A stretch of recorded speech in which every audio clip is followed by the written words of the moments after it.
I am Lazerbeak, and I am really, really, really happy to be here. When they asked me to be a part of this, I was like, oh, yeah, no brainer. I get to play with a ton of amazing hometown heroes, friends, musicians, and we get to raise awareness about something that is affecting everybody on the entire planet. Win-win. Way to go, everybody. But then I kind of started to feel like a phony and got a little scared shitless because I'm not the spokesperson for climate action, I guess. I grew up really not loving camping or anything to do with the great outdoors. Although I love the movie The Great Outdoors with John Candy. That's easily top 5 dead or alive, right behind Love Actually and Finding Nemo for me. But a lot of things, like I had got the nickname in my mid-20s Towel Man because of my excessive use of napkins and paper towels at dinner time because I just have to make sure my fingers are clean at all times.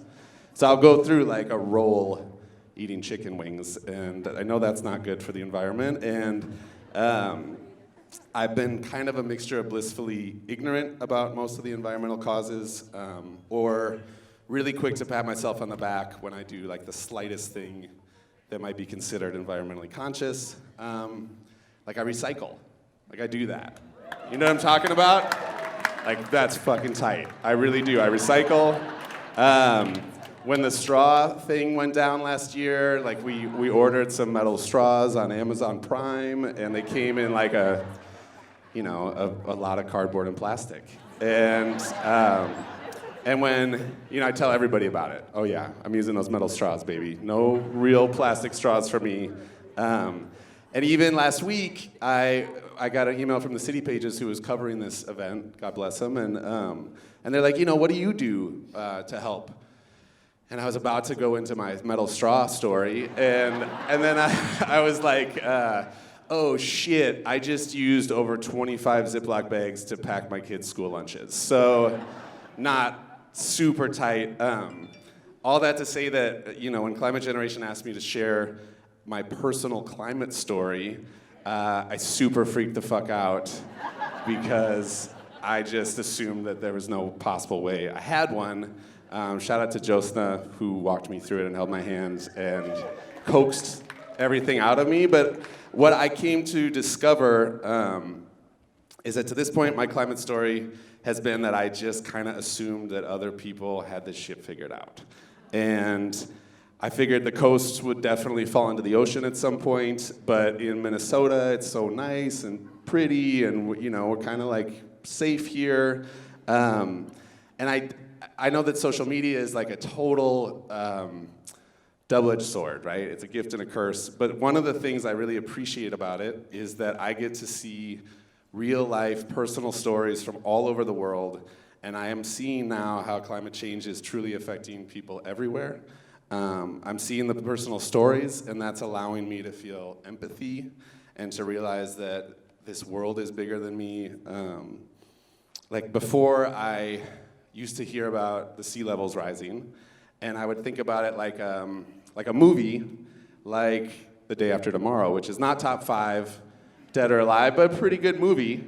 Or San Andreas with Dwayne "The Rock" Johnson, who's a personal hero of mine. We call him The Rock Dwayne Johnson in Shredders. But now, it seems like everybody has a personal story, like, hey, this used to be different where I live, and now things are changing drastically for the worse. And I saw a video in the last 6 months of someone in Scandinavia who was like over a bridge in their town river being like, the ice caps are melting, and this is what it looks like when our rivers flood. And it's right in your face, and it's powerful. And even now here in beautiful Minnesota, like I swear to God, it did not snow 7 or 8 months out of the year here when I grew up. And so like, there's just things, there's signs, right? And I think that my story right now is just that I'm here, I'm waking up to these critical issues facing us all, and I'm kind of groggy from like a full 37 years of apathy. And I want to learn and I want to change, but I don't totally know what to do or how to do it. So I'm here to just be honest and open that, you know, it's okay to not have this stuff totally figured out for yourself yet. And I don't want anyone to shame themselves or feel like they're not invited to the party for kind of feeling like, I don't know what the fuck is going on or how I help. So I'm here to just be like, hey, you are not alone in this. What I do know is that I don't want to be silent anymore, even though that is a very easy thing to do, and it's pretty chill.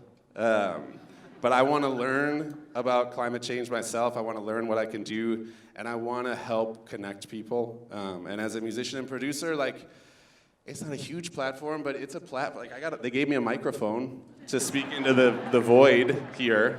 And that's a platform, and like, and I want to help open up that dialogue and have an honest conversation. And most importantly, I want to say that what you do matters, and that you are not alone. And I just want to give love to every single human being here in this room for coming here, for listening, for sharing, for being open.